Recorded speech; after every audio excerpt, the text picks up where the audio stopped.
Hello, hello, hello. Can y'all hear me? Can you hear me? Hello, everybody. Welcome to Real Talk Live with Arnette D. Love. And I just want to talk story with you tonight, but I want to start off with asking y'all what y'all gonna do for the rest of the summer. I think we about halfway. Let me see. Summer is actually over September the 22nd. And but the kids go back to school at the end of August this year. So what y'all gonna do? What have you been doing with the kids? Now I can tell you what I used to do. I used to take my kids to Busch Gardens. I used to get those yearly passes to Busch Gardens, and we stayed at Busch Gardens, and there was always something to do, for them. And that's how I entertain them over the summer. Busch Garden passes every year. I've always did something with my kids because I worked so much. And so what y'all gonna do? I'm gonna tell you what I'm gonna do. I'm gonna travel a little bit more. I like to take mini trips. I don't like to do long trips. I get bored after 3 days. I'm gonna tell you that right now. So don't ask me to go on no 4-day trip, no 4-day cruise, none of that, please. Because I get bored after 3 days. So I like mini trips. I like weekend trips. And I want to actually start taking those day trips. Y'all heard about people just flying out for the day, experiencing different cities for the day. So I want to start doing that. So I'm praying for a breakthrough to be able to take day trips and visit different cities at a time and come on back home, because I just don't like to be anywhere too long. And don't listen, a week is too long for me. I'm going to tell you all that right now. So what y'all going to do for summer, for the rest of the summer, which especially with these kiddos, what y'all going to do? Like I said, I know I'm going to be on the road. Plus, I'm doing my campaigning and everything. So I've been really busy with visiting people, visiting churches. I went visiting today, just small, not long, but you got to hit every avenue when you campaign, and you can't be like, I don't want to be here, I don't want to be there. You can go anywhere that you need to go so that you can reach the people, let nobody stop you. So if y'all just going to put my plug in right here, if you want me to come to your event, your church, wherever, let me know, invite me. I like to be invited because I really never believed in going to church asking for votes. But then I was told by some church members that if you don't come to us, we won't even know. We won't know you're running. So it kind of gave me a different outlook about that, because they're waiting for you to come out so they can talk to you. And so I feel a little bit better about going to the church, but I was just never one to go to the church to ask for votes, because I don't want to look like the only time you're going to see me is when I go to church. But we have our own worship services to go to as well. But invite me out, and I'll put you on my schedule to go to your church. I have another this weekend. I believe it's this weekend. I got another event this weekend, so I won't be able to come to your church this weekend. However, I'll get you on my schedule, or you invite me to your little backyard party, I'll come to that too, just to step in and say hello to everybody. And I want to thank everybody for inviting me to their events. You guys have been amazing this campaign. And this is not a campaign show, but I just want to say thank you to everybody who has shown me love during this campaign, because you guys have been inviting me places, listening to what I have to say, understanding my point of view. And so I just want to say thank you to everybody. Thank you to those who offered to help. And if you want to help, you want to join my team, you still got time to join my team as well. But look, though, so that's a lot of what I'll be doing this summer. Also, like I say, the short mini trips, the little vacations, I'll be doing that as well. And then I'll be prepping myself to get my motorcycle. Yep, that's right. My motorcycle. Everybody's like, when I tell them about my motorcycle, they say, why you wait till you in your 50s to get a motorcycle? Well, see, we all have dreams. So when I was in my 20s, I always wanted a white motorcycle. And every time I was gonna get a motorcycle, something happened where I just put it off and put it off and put it off. So I never got to get in my motorcycle. This was in my 20s that I desired a motorcycle. So now that I'm in my 50s, my desire for a motorcycle has not faded away. So I'm gonna still get the motorcycle. And so if I decide that I don't like it or I don't want to play with it anymore, that's my decision. But to me, your age should not determine what desire you reach out to, or you fulfill. Your age shouldn't determine that. If this is something that you wanted to do, you need to do it. So, I mean, at 25, some people want a house, okay? Because you're no longer 25 and you couldn't get your house until you was 50 or you weren't prepared, do that mean that you shouldn't buy a house? I mean, come on, let's make it make sense. You're only as old as you feel. And to me, riding a motorcycle has nothing to do with your age. Get the appropriate type, the appropriate style. Like with me at this time, I would probably get a 3-wheeler, like a Spider or something, because of my age and, my disabilities. I'm a disabled veteran, so I probably wouldn't get a 2-wheeler because I need something, on my back and all. I mean, just depends on what's comfortable. But I'm not gonna not do it just because somebody asked me, why haven't you done it already, and why you wait to this age? Or I done had people ask me that a couple times because I said I'm going to do something. Well, why you wait to this age? Do you want to do that? Because I want to. Because it's my business. I mean, basically, because it's something that I said I'm going to do. And because I don't have to answer to y'all about my life choices. So don't let anybody stop you from doing what you want to do. You can do anything you want to do. If you want to start a business at 80, start a business at 80. Just start it up, leave it to somebody that I mean, he's gonna pass away right after you start it up, but make sure you got somebody that's gonna be able to step in and take over the business. But don't let anybody stop your dreams and your plans just because they want to call out how old you are. Let me tell y'all something. If I wanted to have a baby right today, if I thought I wanted to have a baby, I have a baby, regardless of what anybody got to say. But that's just hypothetically, because love ain't having any more babies, okay? But if I wanted to, that's what I would do. So we gotta stop letting people crush our dreams. We gotta stop letting people drag us down to where we are not living our life. Life is going to be life, and it's made for us to live, okay? So stop letting people deter what you want to do in life. Live your life. They're not living it for you. Most of the time when people say something, they're miserable. They are miserable. Don't want to see a smile on your face. You know what I'm saying? If you're miserable, they happy. No, you're not going to get that from me. I will not satisfy you by living a miserable life because it makes you happy. Love is going to do what love desires to do. And I'm going to tell y'all in a few, probably by the end of this year or early next year, Love is going to be driving her motorcycle. I already got my helmet. I already got it, baby. I got step 1. So, I mean, it doesn't matter. This was something I always wanted, a white motorcycle, okay? Because I was a member of the Order of Eastern Stars, and I wanted a white motorcycle so I can ride in the parade with my white motorcycle with my sisters. That's what I wanted, okay? But I never received it. I was, in the military, moving from place to place. I was thinking about, at that time, I'm not going to get a motorcycle right now. I'm not going to do this, have a baby. I'm not going to do this. I'm not going to do this. And so I just kept putting it off and putting it off and putting it off. Well, now my boys are grown. I'm not putting it off anymore. I'm going to get my motorcycle. I'm not saying I'm going to be all over town with the motorcycle. I ain't saying I'm going long distance with the motorcycle. I might just want to get on it one day and ride to the park somewhere and ride back home. But whatever that I want to do with my motorcycle is what? Say my business. Your business. Just like whatever you want to do is your business. If you decide you want to buy you a sports car, guess what? It's your business.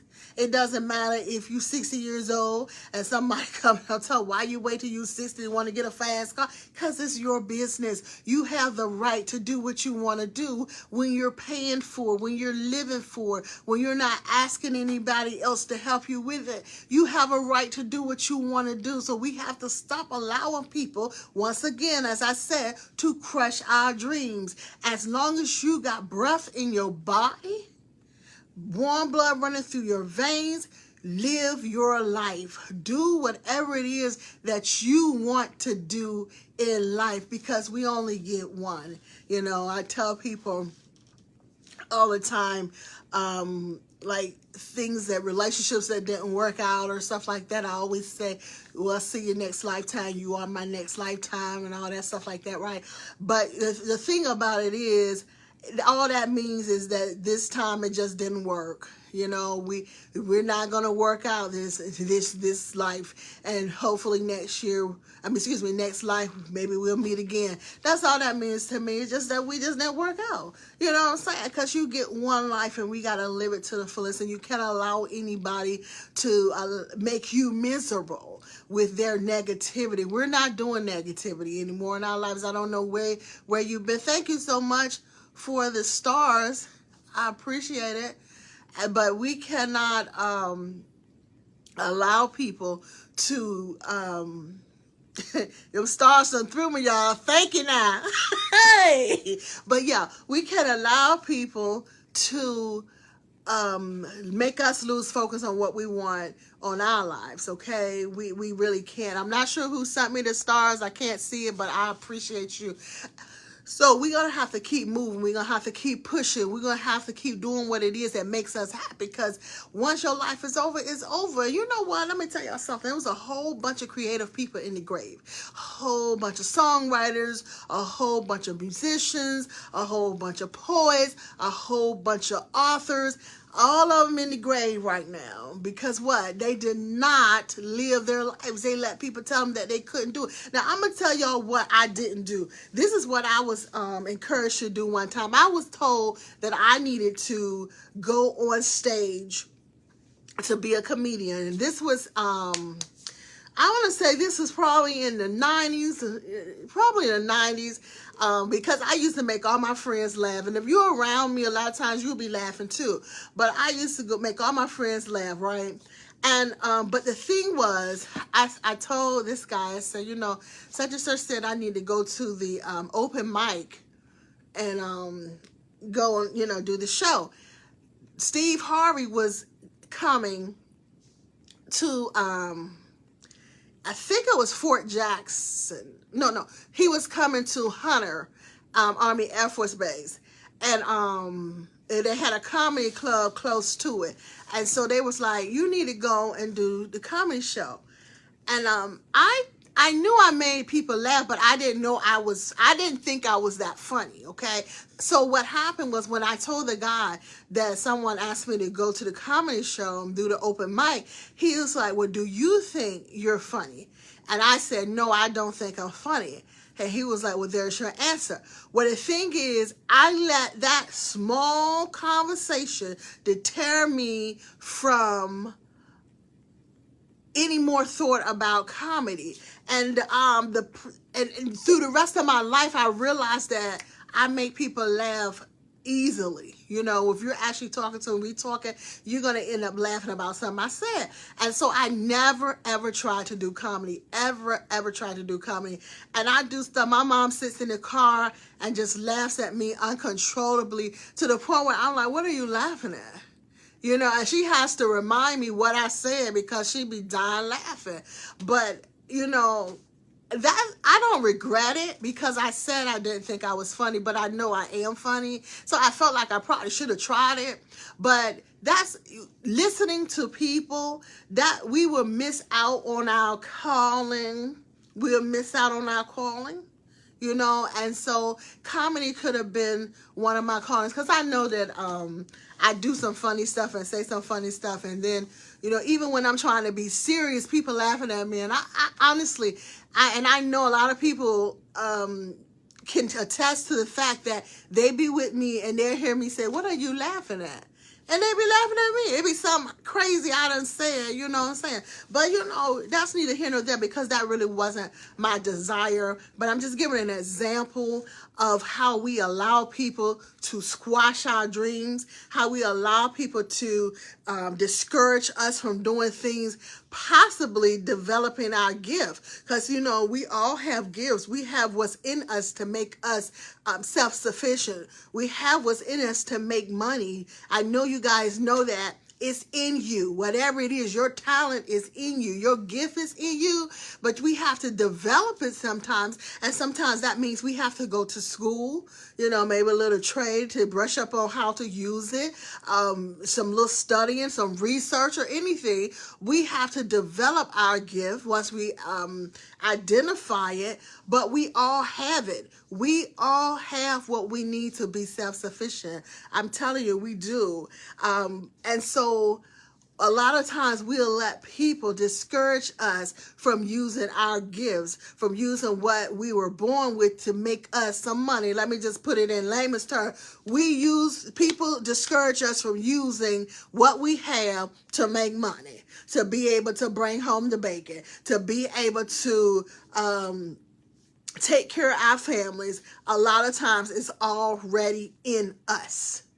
Okay, well, I'm going to say not a lot of times. I'm telling you, it's already in us. We just have to identify it. And once we identify it, we have to develop it. And that's what we don't do. And I noticed that when I was working in law enforcement, when I started off inside of the jail as a deputy sheriff / correction officer, there were so many artists in that jail. When I say artists, these guys and females were making masterpieces with just what they had surrounded. Let me tell you, they even had bartenders. Now y'all saying how they have bartenders in the jail. Let me tell you how they had bartenders in the jail, because these individuals knew how to take that fruit and that bread and all that other stuff and mix it together and make some nice wine. Some of them made wine. Some of them made hooch, you know, the liquor, straight pearl liquor. I mean, they could have been making their own wine for retail. You see what I'm saying? Because they are so talented. Not just them, we all are. We just have to develop. And if they had developed this on the outside, man, let me tell you, they could have been making some good stuff. I mean, I ain't even gonna lie to you sometimes, because I don't drink. I don't drink now. And sometimes that stuff used to be smelling so good. That wine, oh my goodness. If I didn't know they was kind of dirty, I didn't know they were dirty up in there. I would probably took me a little sip of that wine because it used to smell so good. But I'm like, okay, y'all in here about to kill somebody. I ain't about to take that chance. But they fermented that stuff they get off their trays and stuff like that. And so we used to, when we go in there to do our inspection, baby, we was finding all that stuff up in there. And no, they weren't putting it in the toilet. I know some people, some places, yeah, they probably was putting it in the toilet. Our guys won't put it in the toilet, but they had some buckets that they were using. They had some old soda bottles they were using. Let me tell you something. If they were going to get away with if they were able to get away with that hooch and with that wine that they were making, baby, they going to have them a good old time, a good old party. And let me tell you what they did. They played cards, so they'll sit down and they'll play them cards at the table and stuff like that. And a lot of times they be coupled off and all that stuff at the table. You could tell who was the couple because then you had a person playing the cards, and then you had the significant other sitting behind them like this with their back to them and stuff like that. So you knew that was a couple and whatnot, and they just having them a good old time, and they got their little wine and their hooch, and we think it's water. Well, not water, but soda. We think it's soda in the bottle, but they getting drunk, and baby, they had a good time, honey. I'm telling you. But that's why. So let me tell you, that's why you got to do inspections when you're working in jail. So if you're working in jail, y'all got to make sure you keep your eye out, because they getting drunk. And see, everybody can't hold their liquor too. So you're going to have to make sure you check, because if they get too drunk, you might be fired, because it's going to have the same reaction as they have in the bar, as it is in the bar. That same drunkenness from the alcohol that they drink in the bar, it's the same drunkenness they get from that hooch that they make themselves. it is pure. Matter of fact, I think it's more pure than the ones that they make, okay? I'm talking about 100 proof, baby. And so what I get back to saying, you got bartenders, you have people that can actually distribute liquor right there in the jail. All that talent, all, you know, those artists that, you ever had a, you ever had a letter from someone that was in jail? And they sent you home the letter, and they had all these little designs on it, all these little teardrop, all this little stuff like that. Baby, let me tell you something. The talent is off the chain. So I'm gonna tell you about my two little instances. The first instance was when I first went into basic training, okay? And I was 17 years old now. Y'all, come on. I was 17. Well, my boyfriend at the time, well, he wasn't my boyfriend anyway, but anymore, we had broke up before I went into the military. I was, you know, graduating and what stuff. I had been done with him, you know, because my mom, normally mama breaks up my relationships. You don't have a boyfriend no more. And I was 17 years old. She said I ain't had no boyfriend no more. I didn't have a boyfriend anymore. That's how I was. I did what she told me to do. Okay. So I didn't have a boyfriend anymore when I went into the military. But anyway, he didn't want, you know, I guess it's like, I'm going in the military, he's going to jail. Okay. Keep up with me. He's going to jail. I'm going to the military. So he in jail. So he started, I don't know how he got my address when I was in basic training, but he writing me from jail. Okay, now picture this.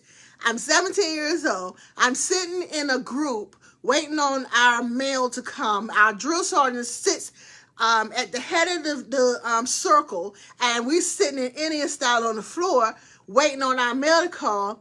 And I get a piece of mail from the jailhouse, and this mail has all kinds of teardrop hearts and crying and all this stuff all over me. I'm 17 years old, right?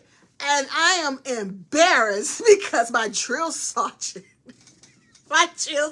identifies the mail instantly, right? And he calls my name. He said, Max Wayne, you got somebody trying to hook you so that you can send them some commissary in front of everybody, so everybody know that my mail was coming from somebody in jail. I was so heartbroken. I mean, I don't know why he embarrassed me like that, but you know, I just say this and say that the talent, the artistry is wonderful and stuff like that. But that was one of my stories about the jailhouse letters, because my drill sergeant really embarrassed me at 17 years old when I got that letter from my ex-boyfriend who was in jail. The second jailhouse piece of art that I received was for my birthday. Listen, okay, like I said, I was a deputy sheriff, a full deputy. So what they did was drew me in a character, right?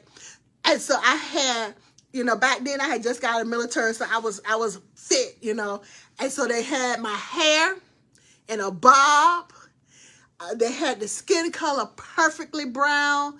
And they had the hips coming out, but I was in a character, so they was like, you know, like baby kids, and little baby kids with the big hips. So they had the hips, and they had the boots, and then they had the gun and the hand, the radio.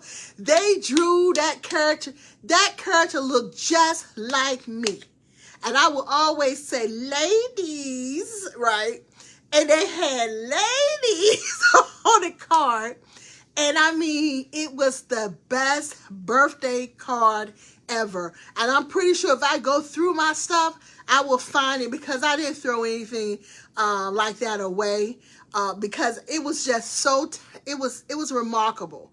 The talent was there. They could do t-shirts. They could have done anything by hand. And so that's why I'm saying, you know, and I'm not, you know, I don't want you to think that you need to go to jail to develop your skill. What I'm saying is, if you find yourself in that predicament, develop your gift and find out what your gift is and keep pushing and pushing. So when you get out, you know, look, I don't have to turn to the streets. I don't have to go back to alcohol. I don't have to go back to the drugs. I don't have to go back to stealing. I don't have to go back to that. I can develop this and I can make some money legitly, and I can go out and teach others how to identify and develop their gifts. And that is what I'm trying to say. I want to highlight the fact that we all have a gift that's going to make us self-sufficient. We do, whether it be braiding hair, whether it be actually doing hair, whether it be makeup. Sometimes it be the simplest stuff. Listen, let me tell y'all something about my mama.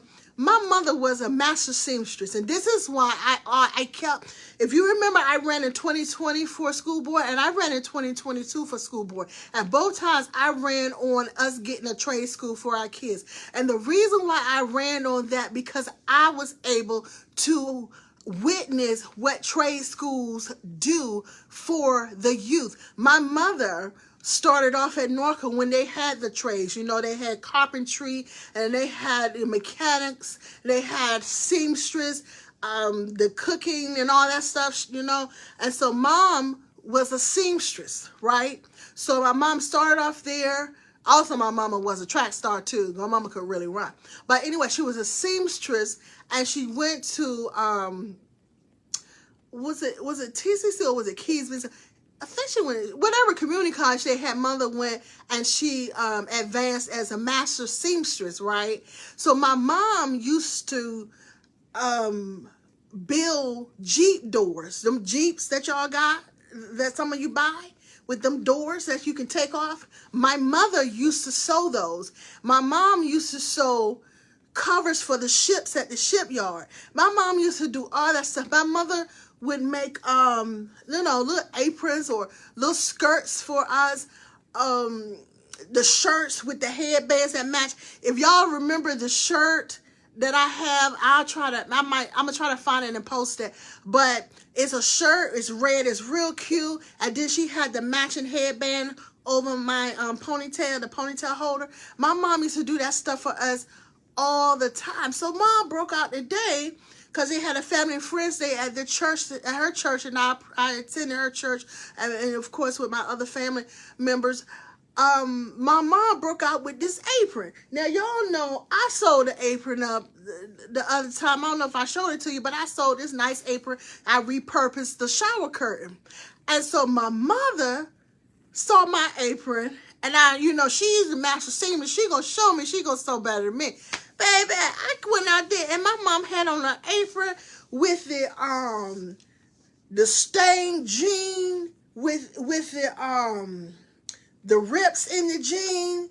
She had put a leather belt on her apron in the back, the clothes, baby, and she had leopard ties to tie around her neck. Then she had made a leopard pockets on her apron. I about fell out. But that came from her foundation as a seamstress in trade school, in high school, when she was going to Norcom and learning how to sew. All that started off there. And to me, that was the importance of bringing the trade school back. So I'm so grateful, no matter what it took or why it took it this long, that they had voted, the school board voted to bring a trade school, because it's stuff like that that we need to prepare our kids for, so that if they don't want to go to college, and if they don't want to go in the military, they can at least start a trade. They can start their own business, okay? If that's what they want to do. But give them something to change their mindset, so when they go across that stage, they can say, hey, I got this. I can work with this. For right now, until I can find a job, I'll start doing this. I'll start sewing this. Remember when the pandemic hit? We all looking for people to make us masks. And we got so grand, we want the mask that match. We want the mask and we want the head scarves, the gloves, or whatever, you know, to go with the mask.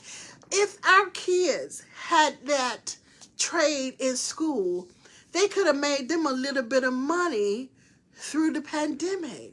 Can you imagine how many different styles of masks and sets that they would have been making? Baby, let me tell you something. I believe in using every avenue that you have to make money. That's why I'm still a real estate agent. That's my license. I done had my license since 2006. I will not let them fold, if the Lord shall say so, because you have to keep every avenue open. Excuse me. I'm constantly teaching myself new things. Like, y'all saw me struggling to sew a few months ago, but baby, guess what? I can sew now. I can sew. Now I might can't do no heavy lifting, but I can sew. I wouldn't dare try to alter your clothes, but I'll alter my own clothes. Okay, so we have to develop our gifts. We all have skills that is going to be sufficient for our living. We cannot be afraid to develop them, okay? I'm just saying hypothetically, if some of us who are getting assistance from the government and all of our assistance stop, what are we going to do? We got to do what our grandparents and great-great-grandparents used to do, and that is use our gift to bring in the income. That means, remember when they were cooking and selling dinners on Fridays, baby, people used to wait in line for that fish with the little tartar sauce or the lettuce that, lettuce. Come on, somebody. Y'all remember the barbers, cutting their hair and stuff like that. We have to do what we got to do. I remember when my grandmother, she worked at, GE and different places, right?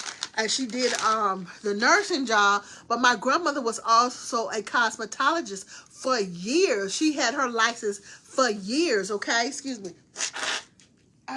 Excuse me, y'all. Y'all know I got this sinus problem, but my grandmother used to do hair, okay, and kept her license because you have to have different avenues to bring in income. Do not be afraid to push yourself. You do not always have to go out here and work for somebody in totality, meaning that does not always have to be your only job. You can also work for yourself. I've had a job and I have worked for myself for years. Some brought in money, some of it didn't. I just changed according to, what's best for me. Right now, I'm going on what makes me happy, okay, because I'm retired. But until retirement, you got to push and you got to push. Like you can't breathe, baby. Like you trying to get your head above the water. That's how you push yourself, okay? Because that's how the people you work for push for theirs. So I was a young mother. Let me tell y'all this, because we talking story tonight, y'all. So I was a young mother. I was a deputy sheriff. I had maybe 4 years in, because I did a total of over 15 years, I would say, as a deputy sheriff. And so I may have had 4 years in at the most.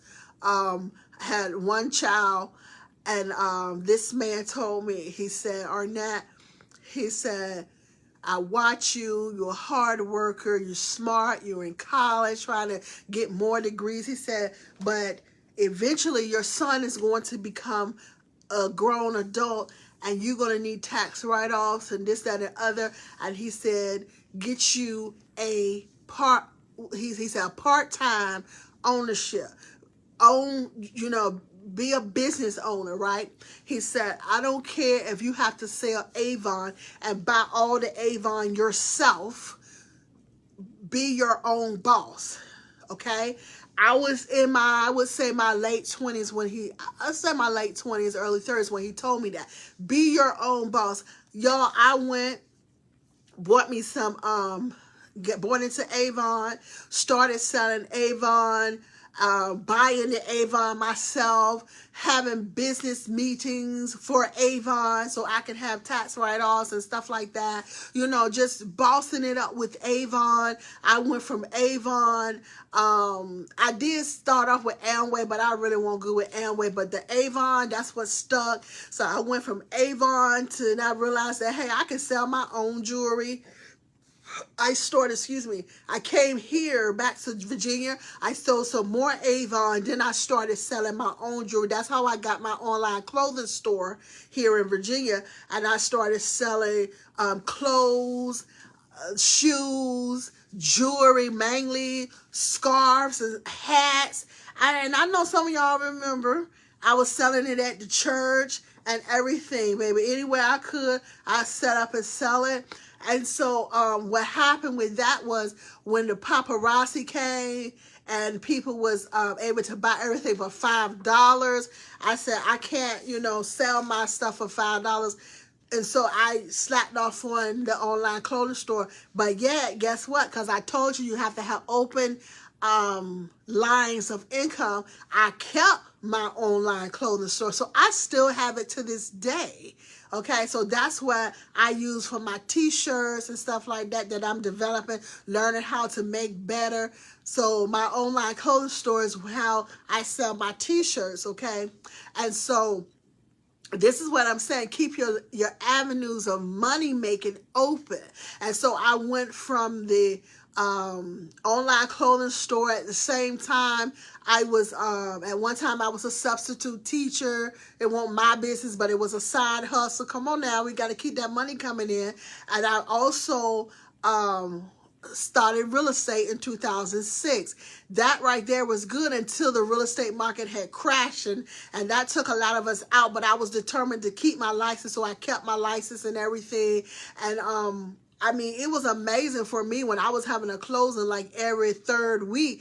It was outstanding. You're talking about a couple thousand, 3,000-4,000 here. You know what I'm saying? Keeping that line of revenue open, my own business. And so I developed, when I started preaching in 2010, I was like, well, I'm not a pastor of a church. People asking me to come speak. I still got to pay taxes on it. I need to go on turn into a business. And so what I did was, not only was I speaking at churches, I was having seminars and doing different things. Wrote my book, selling, my books and stuff under that consultant business. And that is how I, whenever I go speak somewhere, before COVID, I was going all out of state. And then COVID came and all that crashed. But so you can't give up and you can't lose hope. It's going to happen for you.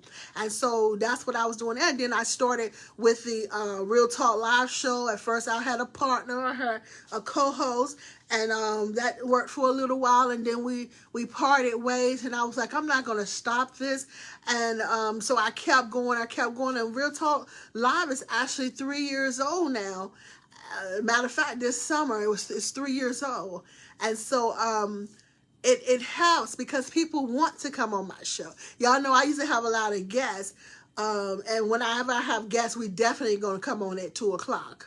But I used to have a lot of guests, and we're going to pick that back up too. And we're also going to take Real Talk Live on some of my vacations and stuff like that, and film on the little trips that I take and everything. So we won't just be coming on Sundays. We're going to be coming on different times. Probably this weekend, I might have a show when I hit the road this weekend, if I decide to go. We might do a show then. So it's like this show right here, like when people pay, give me stars and stuff, and I want y'all to know, listen, if you can get stars on these social media, especially on Facebook, let me say Facebook, you do get a check. If you get monetized, you get a check. I did receive a check, and it wasn't a bountiful check, but it was a check from me doing stuff that I like to do. So you do receive money. It's real. It's real, okay? And I don't really press for it, but I thank those that do send me stars. I'm going to find out who sent me stars in a minute. Whoever it was, I thank you, because I don't know who you are. But listen to me. Keep your lines of revenue open. If you be on social media a lot, get monetized, get your followers up, okay? I delete my followers because I don't like ghost followers. I don't like scammers, people that come on and try to take my image and start new pages and stuff like that, because they're begging for money and all that stuff, okay? So I don't really like new followers. I don't, like that. So I kind of delete my followers. So I should have a lot more, but I do go through my followers and I check their pages and I delete them, okay? And if also, let me say this, if you're sending me stuff through Messenger and I don't know you, I'm not opening it up, okay? It's nothing against you. It's just that I don't know you well enough to know that you're not going to try to poison my page. You're not going to try to take over my page. So I don't open up anything you send me. Nothing personal. It's just business, okay? So if you want to talk to me on my page. And then maybe I'll open up your stuff, okay, once we get to know. But keep your avenues of your monetary avenues open. Believe in yourself, develop your gifts, and you watch. You're going to be able to provide for yourself. I'm telling you, and do it legitly. Do it in the right manner. Get a business. It takes less than $150 to open a business, okay? Your SEC is $100 initially. Then it's $50 a year, okay? Your business license, don't get me wrong. Your business license is going to be, okay, $50, okay? Your zoning is less than that. So I take that back. Take $200 and you can start a business in Virginia, in this town, in this city right here, okay? SEC, $100 the initial time, then $50 each year after. Business license, is going to be $50. Your zoning probably, I think, around $30 or something like that. Okay? And you got a business. You're a business owner. Because your is like $10 if you have a fictitious name, meaning if your business is not under your own name. You make up a name. It's it's $10. $200, you can have a legit business. Okay? $200 established. Now, I ain't talking about your equipment. Like if you're selling hot dogs, you got to buy that. You got to buy the hot dog stand and all that stuff. But to get established, $200 will get you there. I ended a business and started a business in less than 24 hours. I ended it and started it in less than 24 hours. It can be done, okay? Remember, keep your avenues open. God loves you. I love you. Make sure you love yourself. Then you can go on the property and love someone else until we shall meet again. May you have a tremendous week and be tremendously blessed.